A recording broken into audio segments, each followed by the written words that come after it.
It was 2040, a few days after New Year's when the extrasolar object entered the Sol system. The first alarm rang through the asteroid spotters as they thought the enormous object was some rogue planet, but it was distinctly shaped. The alarm grew with the following months as the slow object was moving towards Earth, carrying in its gravity well a collection of asteroids the object plucked from the belt. Then we saw it was under power. There was an unmistakable light from the rear of the object. It was passing through our solar system with purpose. That was when humanity named the object Leviathan.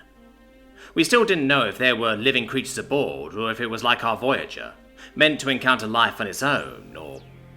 hell, we truly had no idea. All we had was that it was unthinkably big. The gravity of Leviathan pulled at the rings of Saturn, but didn't fall into the gas giant's embrace. It was clearly a technological marvel of a much more advanced race.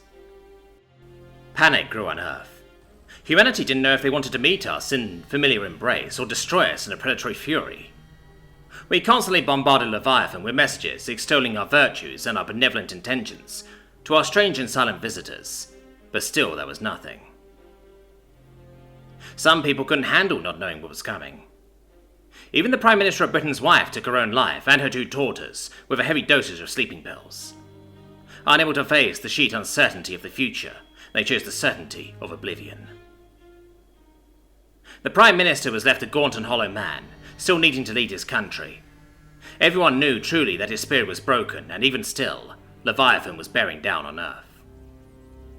Eventually, NASA decided to be more proactive. An old shuttle was taken out of retirement when Leviathan was passing the orbit of Jupiter. Refitted to be mission ready, the old shuttle, Manitoba, would go to Leviathan to make contact physically.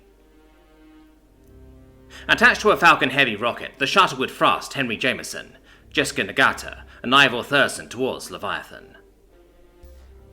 As the shuttle flew through the dark, lonely space towards the implacable monstrosity of enormity, the humans kept their messages of peace and love, each message getting more desperate as the intelligent object simply refused to acknowledge them. The shuttle pulled up to Leviathan, where they had spotted what they could as closely assume was some kind of entry point. The technology of Leviathan was so unlike ours, it was hard to make that kind of judgment. Though Leviathan seemed like rock or something inorganic, the structure held a deeply organic look to it. Billions of humans back on Earth watched in trepidation as the shuttle fired anchoring points into the inconceivably larger spacecraft. The astronauts, Jessica and Ivor, stepped out as they approached the presumed entryway, while Henry stayed aboard the shuttle. Hurriedly running through bandwidths to explain our peaceful if forceful intentions. Jessica knocked against the door in weak desperation, while Ivor prepared a plasma cutting tool. They were determined to get inside to see the visitors, no matter what price they may befall. The idea that first contact with another intelligent life could slip us by was unthinkable. With Jessica's attempt failing at gathering information, Ivor started up the plasma cutter and drove the blinding charge into material in front of him. There was no reaction. Nothing. Ivor pressed the plasma cutter into the surface of Leviathan for hours, his oxygen becoming a desperate situation. Jessica tried to pull Ivor away. "Ivor, I don't think we're going to get through," she sighed. "No, I have to keep trying." Ivor pressed the plasma cutter into the hull, sweat dripping from his face in exertion and emotional trauma. Jessica pulled at his shoulder more insistently. "It's over, Ivor. They don't want..." Jessica was cut off when Ivor screamed, "I said no!" And he spun against her, the plasma cutter slashing into Jessica's helmet and neck. The look of shock as burnt blood stuck to the inside of her helmet's glass front. Ivor gasped in horror while Henry screamed through the radio, and billions of humans back on Earth watched the tragedy play out.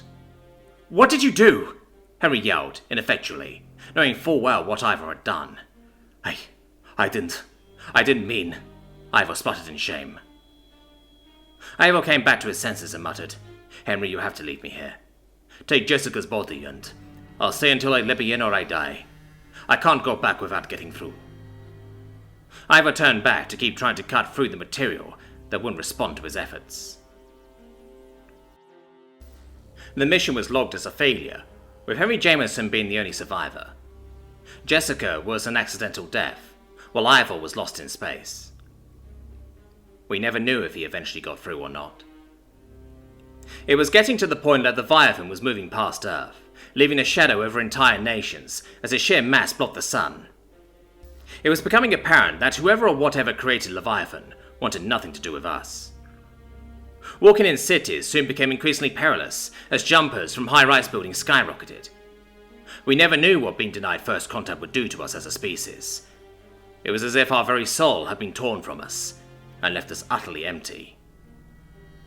Hope was now a dirty word. Churches, temples, mosques, synagogues, whatever place of worship, were torched by humans, going through the worst nihilism possible. Humanity no longer had a cause. We were adrift in stars that cared little for our existence. Suicide rates skyrocketed. Riots and civil insurrection became daily, as we wanted to express our horror at not mattering in the cosmos, but unable to truly phrase it without violence and pain.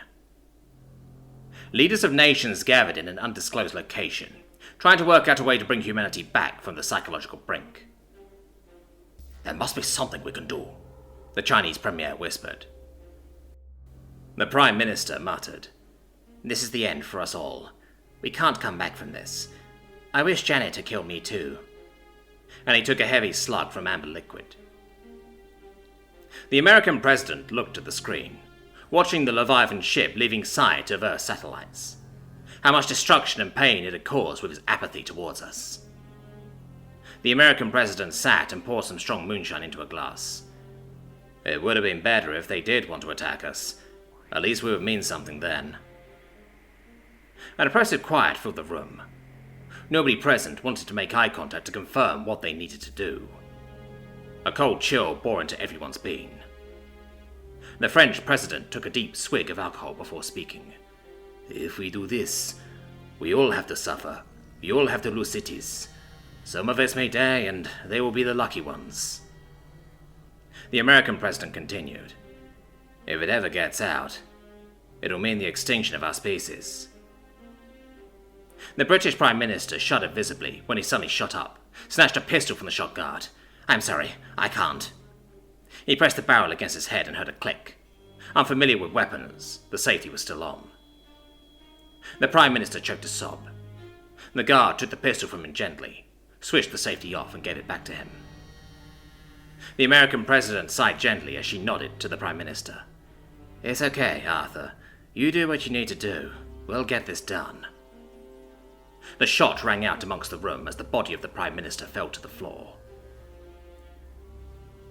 The news report explained that 27 cities had been hit by Leviathan's nuclear weapons.